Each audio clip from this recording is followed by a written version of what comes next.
Dios está haciendo cosas grandes en este día. Eh, los tiempos están cambiando, la gente no todo el mundo se da cuenta, pero los tiempos están cambiando radicalmente. Eh, Tenemos que empezar a cambiar de mentalidad, empezar a dejar ya lo de los años anteriores. Yo siempre les digo, el resultado de tu manera de pensar es esto, es tu situación actual. ¿Quieres que tu situación actual cambie? Tiene que cambiar tu mentalidad primero y después todas tus circunstancias van a cambiar. Es decir, tienes que empezar a aprender nuevas cosas, nuevos conceptos, nuevas ideas para que tu vida y tus circunstancias cambien. Esa es la manera correcta, la fórmula correcta.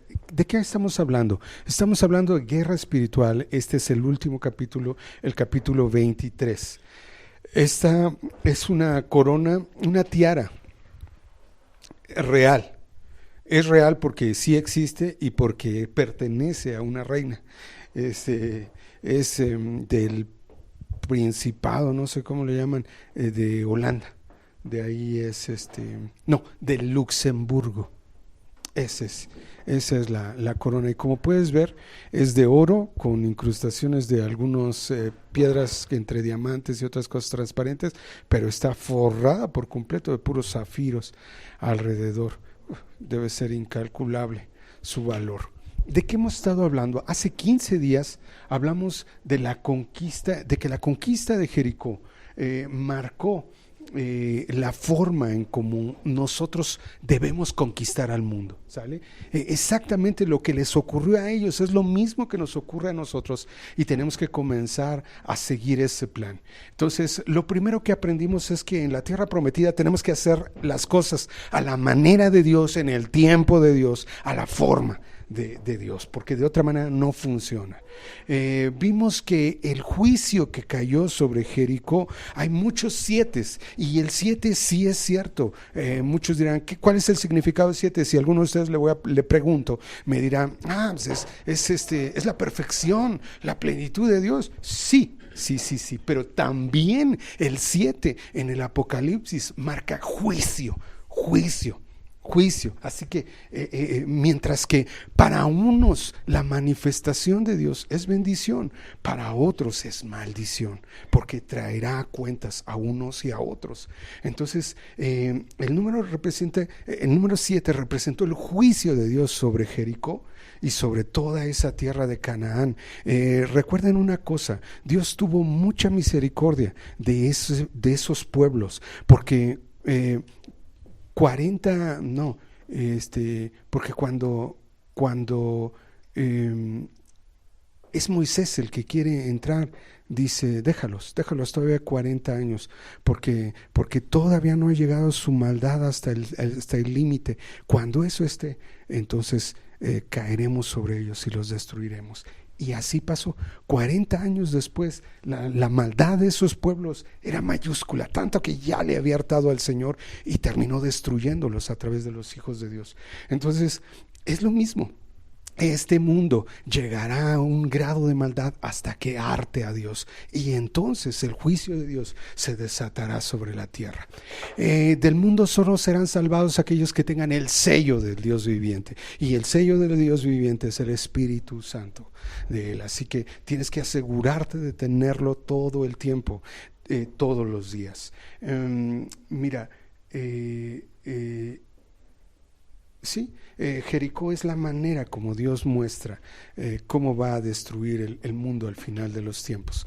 Ahora, hace 8 días ¿de qué hablamos? Hablamos del pecado, la influencia que tiene el pecado en el pueblo de Dios. Tú dices, pues me aviento una canita al aire, no hay ningún problema. No, tu canita al aire nos sacude a todos, nos incumbe a todos, porque ¿quién pecó? ¿Cuántos pecaron en aquel día en Jericó? 1, Acán. Y por Acán entró la maldición a todo el pueblo. Dice que cuando fueron los espías, los espías vieron mal, ¿sí? Vieron mal las cosas. Ahorita vamos a hablar más de eso. Pero el pecado de Acán tiene un ciclo, el ciclo del pecado. Analizamos las palabras con las que él describe lo que le pasó. Josué le dice, ven, ven hijo, ven, da gloria a Dios, di lo que hiciste. Declara ahora en este momento lo que hiciste. Y él usa unas palabras en hebreo. Una significa ver, otra agradar, otra codiciar y otra tomar. Ajá.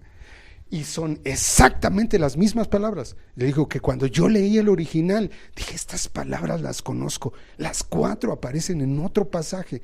Y me acordé inmediatamente en el pecado de Eva. Cuando vas a las palabras originales del pecado de Eva, son exactamente las mismas. Primero vio el fruto, luego vio que era agradable y después codició el fruto y lo tomó. Ajá. Así es, este es el ciclo del pecado. Y la mejor manera de romper ese ciclo es romperlo al inicio, después que viste. No es pecado ver, pero después que viste, tienes que romper ese ciclo, porque de lo contrario te va a agradar lo que ves y después lo vas a codiciar y después lo vas a tomar, y entonces el ciclo de pecado estará completado. Pero el problema de Acán es que ese pecado te trajo 36 muertes en el pueblo de Israel. 36 varones valientes, dóciles al Señor, obedientes, murieron aquel día por causa de él. Pero también otro problema, que todo el pueblo se desanimó. Dice que el ánimo del pueblo decayó, se hizo agua. Así dice literalmente la palabra, se hizo agua su ánimo. ¿Y qué pasó con el liderazgo? El liderazgo tambaleó aquel día, porque entonces dice, ¿a qué nos llevas, Josué? ¿Nos trajiste aquí a morir o qué? ¿De qué se trata estas cosas? Así que todo el pueblo de Dios padeció por el pecado de un solo hombre. Entonces esto nos enseña que el pecado en la tierra prometida tiene un valor enorme, porque no solo te va a afectar a ti, sino que va a afectar a toda la familia de Dios y después te destruirá. Porque Acán fue destruido. ¿Por qué? ¿A través de qué lo destruyeron? A través de piedras y de fuego. Y las piedras representan, les decía, una piedra representa la naturaleza de Dios. Cuando vemos en Apocalipsis 4 que Juan el apóstol se presenta delante de Dios y la apariencia del que estaba sentado era como piedra de diamante y piedra de rubí.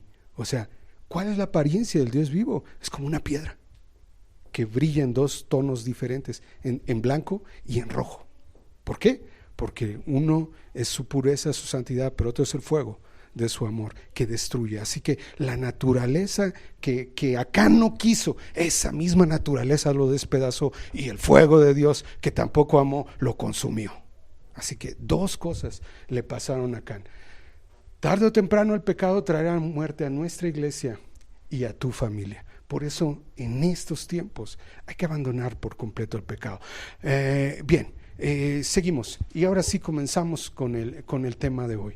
Hemos visto que la conquista se trata de levantar una nueva clase de liderazgo, diferente a todos los liderazgos anteriores. Con una nueva mentalidad se tienen que levantar, nacidos de nuevo, como dice la palabra, y solamente así entramos en un pacto con Dios. Y una vez que entras al pacto de Dios, entras al gozo, a las festividades, a las fiestas de Dios, porque eso les pasó al pueblo de Israel. Pero debemos tener cuidado del pecado. El pecado también nos debemos alejar. Bien, hoy de qué vamos a hablar: la victoria sobre Ai. Vamos a Josué 8. Josué capítulo 8.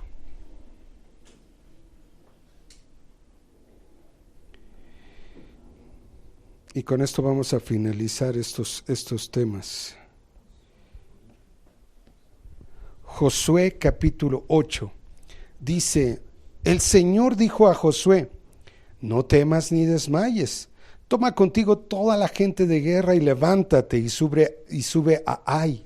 La H no está en el original, por eso se pronuncia Ai. Mira, yo he entregado en tu mano al rey de Ai, a su pueblo, a su ciudad y a su tierra, y harás a Ai y a su rey como hiciste a Jericó y a su rey, solo que sus despojos y sus bestias tomaréis para vosotros. Pondrás pues emboscada a la ciudad detrás de ella.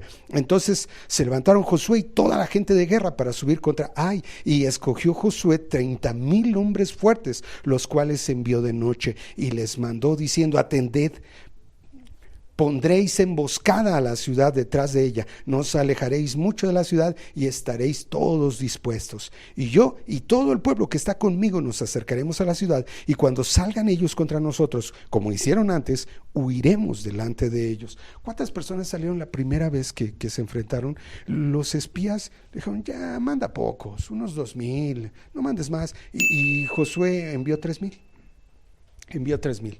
Entonces, y fueron derrotados. Así que a eso se está refiriendo. Vamos a atacarlos frontalmente otra vez como la primera vez, pensando estos cuates los vamos a despedazar y nos van a empezar a perseguir. Y yo y todo el pueblo que está conmigo nos acercaremos a la ciudad. 5.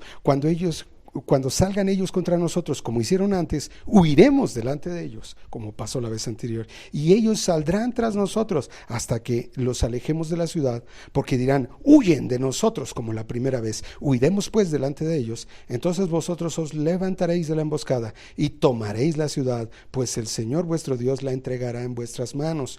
Y cuando la hayáis tomado, le prenderéis fuego. Entonces Josué los envió, y ellos se fueron a la emboscada y se pusieron entre Betel y Ai, al occidente de Ai. Y Josué se quedó aquella noche en medio del pueblo. Levantándose Josué muy de mañana, pasó revista al pueblo y subió con él los ancianos de Israel delante del pueblo contra Ai.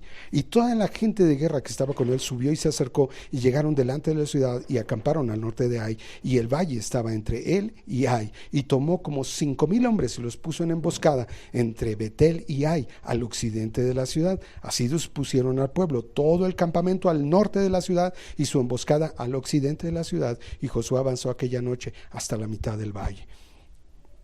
Y aconteció que viéndolo el rey de Ai, él y su pueblo se apresuraron y madrugaron, y al tiempo señalado los hombres de la ciudad salieron al encuentro de Israel para combatir frente al Arabá, no sabiendo que estaba puesta emboscada a espaldas de la ciudad. Entonces Josué y todo el pueblo de Israel se fingieron vencidos y huyeron delante de ellos por el camino del desierto.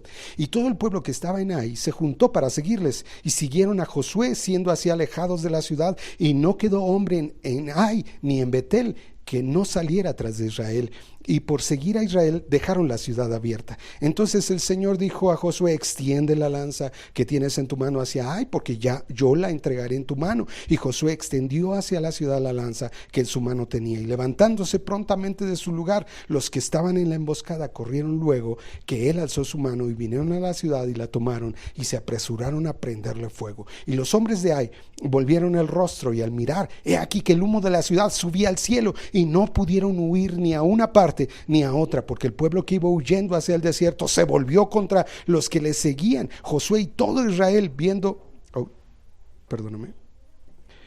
Josué y todo Israel, viendo que los de la emboscada habían tomado la ciudad y que el humo de la ciudad subía, se volvieron y atacaron a los de Ai. Y los otros salieron de la ciudad a su encuentro, y así fueron encerrados en medio de Israel, los unos por un lado y los otros por el otro. Y los hirió hasta que no quedó ninguno de ellos que escapase. Pero tomaron vivo al rey de Ai y lo trajeron a Josué. Ahora, fíjate que después que Acán murió, una vez que Acán y su pecado está muerto, entonces estamos listos para la victoria. Sí, el pueblo de Israel ya estaba listo para atacar y destruir a Ai. Y sí, efectivamente, el nuevo plan de Dios, o sea, la primera vez vemos que solo enviaron 3,000 personas para atacar esa ciudad. Fíjate cómo también el pecado de Acán no solo tiene efecto en la vida de Acán, sino que también tuvo efecto en los espías que mandaron. Mandaron unos espías, y los espías tienen algo aquí en sus ojotes, y no vieron la realidad de Ai. Ai no era una ciudad que estaba sola, sino que Betel está un poco más allá. Y parece que había una alianza entre las dos ciudades, de tal manera que si alguien atacaba a Betel, los de Ai iban en su ayuda, y si alguien atacaba a Ai, los de Betel salían en su ayuda. Eso es lo que aparentemente nos indica la palabra de Dios en este evento. Entonces, sí, ¿eran pocos los de Ai? Sí, eran pocos, pero no tan pocos como los que vieron los espías. Manda solo 2,000 o 3,000. No, ¿para qué llevas a todo el pueblo? No. Eran muchísimos más de esos 2,000 o 3,000. Así que ellos por el pecado de Acán, no logran ver la realidad de la situación que hay en esa ciudad. Ahora sí, el pecado entonces afecta a todos, nos afecta a todos. Y las decisiones también del liderazgo son malas porque acepta esa visión. Sí, entonces nada más mandó 3,000 y los destruyeron, murieron 36 de ellos. Ahora, ¿cuántos envía en esta ocasión? 30,000. 30,000 dice la palabra, envía, y separa a 5,000 de esos 30,000 y los pone en una emboscada.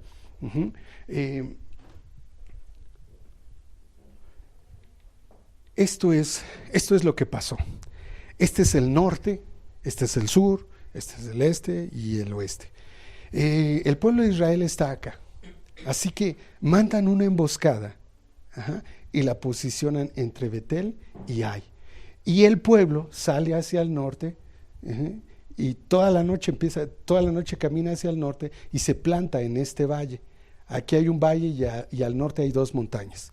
Bueno, entonces es exactamente lo que hicieron. Pusieron una emboscada en medio. Los de Ai vieron a Israel hacia el norte y salieron corriendo. Los de Betel agarraron y salieron corriendo también hacia el norte. Y los de la emboscada tuvieron libertad para entrar a Ai y destruirla por completo. Ese es el nuevo plan de Dios y es extraordinario. Es extraordinario porque tiene un éxito rotundo. Esas son las ruinas de Ai. Esas son las ruinas actuales. Esto que estamos viendo no es propiamente Ai. Esto es una fortaleza que levantó un pueblo que después llegó y se estableció en la zona. Pero es una toma muy amplia, aunque tú lo veas chiquito y dices, ahí está, eso cabe en mi terreno. No. Estos son muchos terrenos. Y debajo de esas ruinas, como a 3 metros, encontraron las ruinas de Ai. De hecho, pensaban que la ciudad no existía hasta hace pocos años que encontraron debajo de esas ruinas las ruinas de la ciudad original, incluso un escarabajo con el nombre de un rey que parece ser el rey de Ai. Entonces, ese es el lugar que ellos atacaron aquel día. También recuerda que en ese tiempo las poblaciones tampoco eran muy grandes, las ciudades tampoco eran tan grandes. ¿Cuál fue el resultado? Vamos a seguir leyendo la palabra. Y cuando los israelitas, verso 24, acabaron de matar a todos los moradores de Ai en el campo y en el desierto a donde los habían perseguido, y todos habían caído a filo de espada hasta ser consumidos, todos los israelitas volvieron a Ai y también la hirieron a filo de espada. El número de los que cayeron aquel día, hombres y mujeres, fueron 12,000, todos los de Ai, porque Josué no retiró su mano, que había extendido con la lanza, hasta que hubo destruido por completo a todos los moradores de Ai. Pero los israelitas tomaron para sí las bestias y los despojos de la ciudad, conforme a la palabra de Dios que el Señor le había mandado a Josué. Y Josué quemó a Ai y la redujo a un montón de escombros, asolada para siempre hasta hoy. Y al rey de Ai lo colgó de un madero hasta caer la noche. Y cuando el sol se puso, mandó Josué que quitasen del madero su cuerpo y lo echasen a la puerta de la ciudad, y levantaron sobre él un gran montón de piedras que permanece hasta hoy. Entonces Josué edificó un altar al Señor de Israel en el monte Ebal. Entonces, ¿qué pasó? Una vez que el pecado ha sido destruido, la visión ya no está nublada, ahora vemos correctamente, ahora podemos escuchar la voz de Dios y Dios les da un nuevo plan, un plan extraordinario con el que acaban de una sola vez a esa ciudad y seguramente redujeron a Betel al mínimo, también, aunque no tomaron en ese día esa ciudad. Pero fíjate, ¿cuál fue el pecado de Acán? El pecado de Acán es querer lo que Dios dijo, no me toquen nada de esa ciudad. Todo Jericó está consagrado a la destrucción, o sea, es del Señor. Las primicias son del Señor. Así que dice, no me toquen nada, todo eso es mío. Apártenme todo lo valioso, el oro, la plata, el bronce, y échenlo a las arcas del tabernáculo. Y Acán justamente ve un manto, lo toma, luego ve oro y lo toma. ¿De quién era el oro? Era del Señor. Ve plata y la toma. Otra vez es esas ansias de querer las cosas así al instante. Quiero un carro y ya mañana lo quiero, y ya lo quiero así y así y así y así, tal y como he dicho. Esas ansias nos pueden destruir. tal como destruyeron a Acán. Tenemos que tener paciencia. Y esta vez Dios les dice, ahora sí, de todos los despojos que hay, tomen. Si ven mantos, tómenlos. Si ven oro, tomen la plata, o todo lo valioso, quédenselo, es para ustedes. Y los bendice, los enriquece. Pero recuerda, primero para Dios. Llega nuestro aguinaldo y las deudas y esto y lo otro. Y al último, si es que alcanza, para Dios. Y no, es al revés. Primero Dios, ahí está tu parte, Señor, y después empezamos a pagar y a pagar y a hacer y a gastar, y es al revés. Primero el Señor, después nosotros. Es la fórmula correcta y es la fórmula como Dios bendice. Entonces, ese día el ánimo y el liderazgo otra vez fueron restaurados. Josué es verdaderamente el que Dios ha levantado para llevar al éxito al pueblo de Israel. El ánimo de todos está, pero a flor de piel, y por supuesto también la ley es restaurada. Josué, verso 30. Entonces Josué edificó un altar al Señor de Israel en el monte, ¿qué? Ebal, como Moisés, siervo del Señor, lo había mandado a los hijos de Israel, como está escrito en el libro de la ley de Moisés, un altar de piedras enteras, sobre las cuales nadie alzó hierro, y ofrecieron sobre él holocaustos al Señor y sacrificaron ofrendas de paz. También escribió allí sobre las piedras una copia de la ley de Moisés, la cual escribió delante de los hijos de Israel. Y todo Israel, con sus ancianos, oficiales y jueces, estaban de pie uno a uno y otro lado del arca, en presencia de los sacerdotes levitas, que llevaban el arca del pacto, así los extranjeros como los naturales. La mitad de ellos estaban hacia el monte Gerizim y la otra mitad hacia el monte Ebal, de la manera que Moisés, siervo del Señor, lo había mandado antes, para que bendijesen primeramente al pueblo de Israel. Después de esto leyó todas las palabras de la ley, las bendiciones y las maldiciones, conforme a todo lo que está escrito en el libro de la ley. No hubo palabra alguna de cuanto mandó Moisés que Josué no hiciese leer delante de toda la congregación de Israel, y de las mujeres y de los niños y de los extranjeros que moraban con ellos. ¿A cuál mandamiento se están refiriendo? Dice, así como mandó Moisés, así como mandó Moisés. Bueno, Moisés les había dado indicaciones. Vámonos a Deuteronomio 11, rápidamente. Deuteronomio 11, Moisés ya les había mandado 29 indicaciones al respecto. ¿Ya están? Dice, y cuando el Señor tu Dios te haya introducido en la tierra a la cual vas para tomarla, pondrás la bendición sobre el monte, ¿qué? Gerizim, y la maldición sobre el monte Ebal, los cuales están al otro lado del Jordán, tras el camino del occidente, en la tierra del cananeo que habita en el Arabá, frente a Gilgal, junto al encinar de Moré. Porque vosotros pasáis al Jordán para poseer la tierra que os da el Señor vuestro Dios, y la tomaréis y habitaréis en ella. Ahora, les dio más detalles. Vámonos a Deuteronomio 27. Deuteronomio 27, versos, ¿qué? 11. Bueno, ves que dice que encaló algunas piedras y escribió la ley. Bueno, ahí está, desde el verso 5, y edificarás allí un altar al Señor, altar de piedras, no alzarás sobre ellas instrumento de hierro, de piedras enteras, etcétera, y sacrificarás. Y luego dice 8, y escribirás muy claramente en las piedras todas las palabras de la ley. Es lo que vimos que hizo Josué. Y en el verso 11, y mandó Moisés al pueblo en aquel día, cuando allá hayas pasado al Jordán, estos estarán sobre el monte Gerizim para bendecir al pueblo: Simeón, Leví, Judá, Isaacar, José y Benjamín. Y los que estarán sobre el monte Ebal para pronunciar la maldición: Rubén, Gad, Aser, Zabulón, Dan y Neftalí. Y hablarán los levitas y dirán a todo varón de Israel en alta voz. Y ya, mencionan las maldiciones, etcétera, que van a declarar este día. Intenté hacer un mapa, pero no tenía mucho tiempo, así que este es un monte, este es otro monte. Estos montes están al norte de Ai.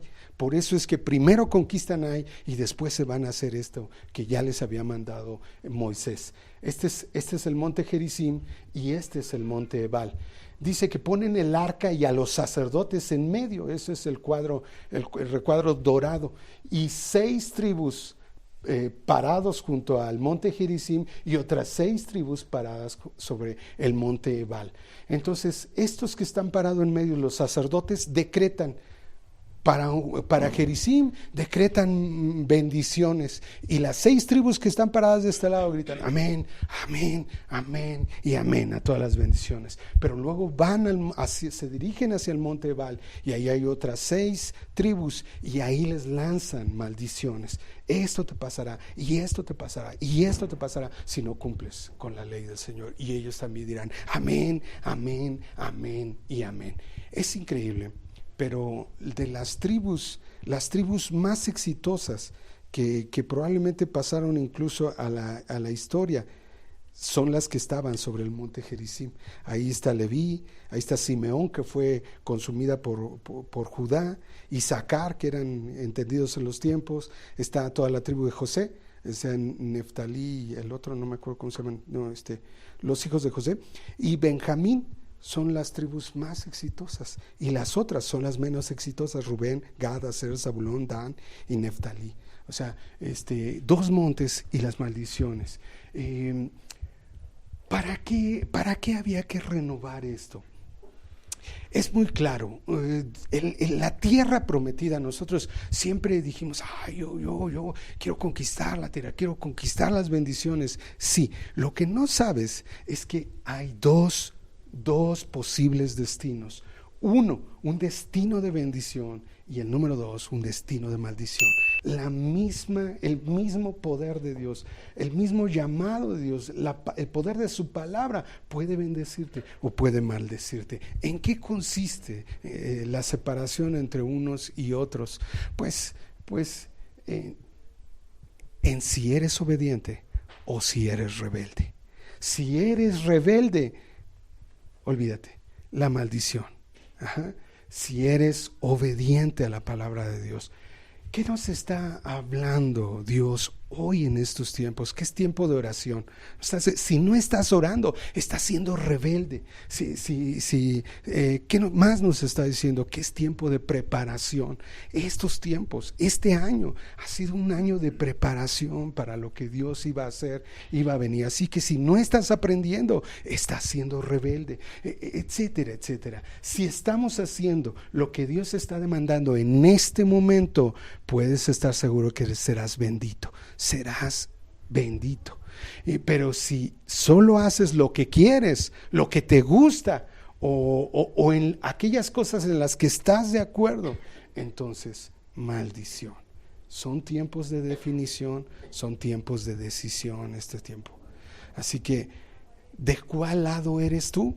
¿De cuál lado? ¿De cuál lado te vas a poner del monte? Mira, yo lo quise poner así, porque pues tenía derecha e izquierda, se veía más claro, pero en realidad este es el norte y este es el sur. La cosa está girada así, y hacia allá, hacia el norte está Ebal y la maldición, y hacia el sur está Gerizim y la bendición. Las tribus del sur fueron mucho más exitosas que las tribus del norte. El norte fue el primero en caer, el sur sobrevivió mucho más. Así que este es tiempo de decir el norte o el sur, la rebeldía o la obediencia, la derecha o la izquierda. Es tiempo que tú decides, pero tú lo decides, ya no yo. Con esto hemos terminado. ¿Qué concluimos de esta noche? Bueno, que el pecado tiene repercusión sobre todo un grupo. El pecado en la tierra prometida no es individual, no es de una sola persona. El pecado nos incumbe a todos.